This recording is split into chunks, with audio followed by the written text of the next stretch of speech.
Épisode 64.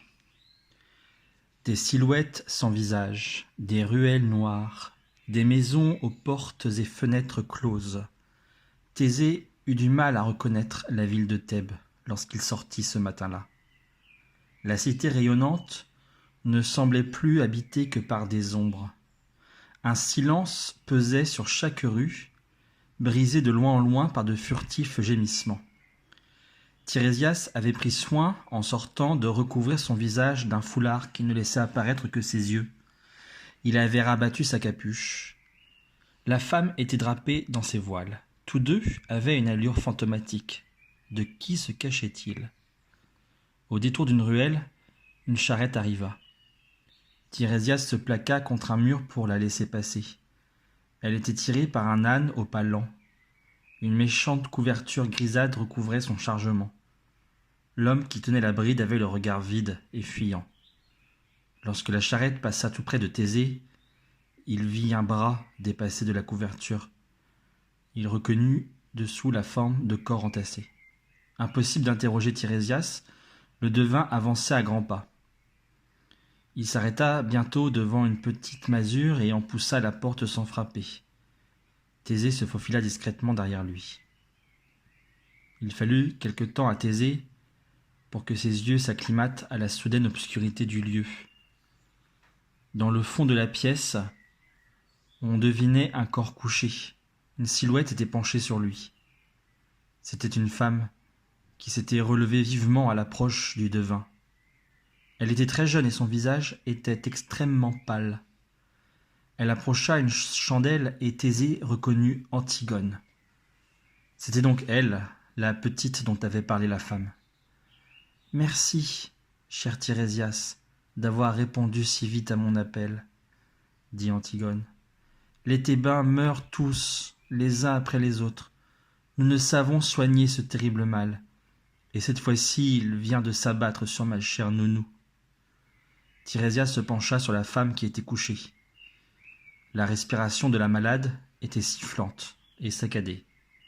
Il posa ses mains sur son visage, parcourut de ses doigts les traits décharnés, s'attarda sur les joues creuses. Antigone retenait son souffle. Thésée ne quittait pas le vieillard des yeux. Tirésias se releva lentement et dit : « Je ne sais si mes mains réussiront à la guérir. Je suis impuissant contre un tel fléau. Personne ne peut rien contre la peste. » La peste, c'était donc cela. Thésée fut parcouru d'un frisson. Thèbes était en proie à la plus terrible des maladies. Voilà pourquoi elle ressemblait à une ville morte. Et c'était donc bien une charrette de cadavres qui venait de croiser. Tirésias prit doucement Antigone par les épaules. « Tu devrais rentrer te reposer, mon enfant. On m'a dit que tu veillais les malades aux quatre coins de la ville depuis des jours et des nuits. Tu es épuisé. » La jeune fille s'était laissée aller dans les bras du vieil aveugle. Des larmes coulaient sur ses joues. Thésée en fut bouleversé. « Viens, je te raccompagne au palais, » proposa Tirésias. Antigone eut l'air de sortir d'un cauchemar. Elle tourna un regard de noyé vers sa nounou. La malade respirait un peu mieux, elle semblait apaisée. D'autres jeunes femmes, sans doute des servantes du palais, étaient entrées discrètement pour prendre le relais d'Antigone.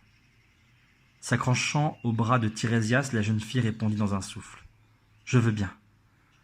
D'autant qu'Édipe, mon père, a envoyé mon oncle Créon à Delphes pour consulter l'oracle. Il veut savoir comment sauver notre ville de la peste. Et j'ai hâte de connaître la réponse. » Ainsi, Édipe était devenu le roi de Thèbes. Tirésias et Antigone s'engagèrent dans les ruelles montant au palais. Thésée les suivait dans l'ombre. Un brouillard tombait sur la ville en même temps que la nuit. Lorsqu'ils entrèrent dans la cour du palais, un bruit de char se fit entendre. C'était celui de Créon, porteur de l'oracle de la Pythie. Édipe ne lui laissa pas le temps de souffler. « Parle vite! Que nous arrive-t-il? Pourquoi les dieux nous infligent-ils une telle épreuve? Comment y mettre fin ?» Tous les habitants du palais avaient accouru.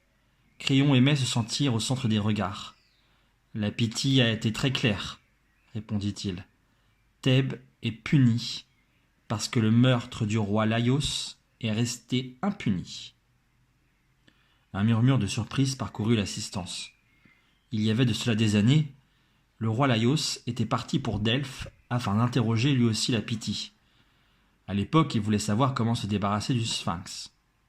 Mais en chemin, un malheur lui était arrivé. Son corps avait été retrouvé aux alentours de Thèbes, déchiqueté, sans explication. Édipe déclara aussitôt « Je vais faire rechercher l'assassin, que cet homme soit à jamais condamné à l'exil et à l'errance. »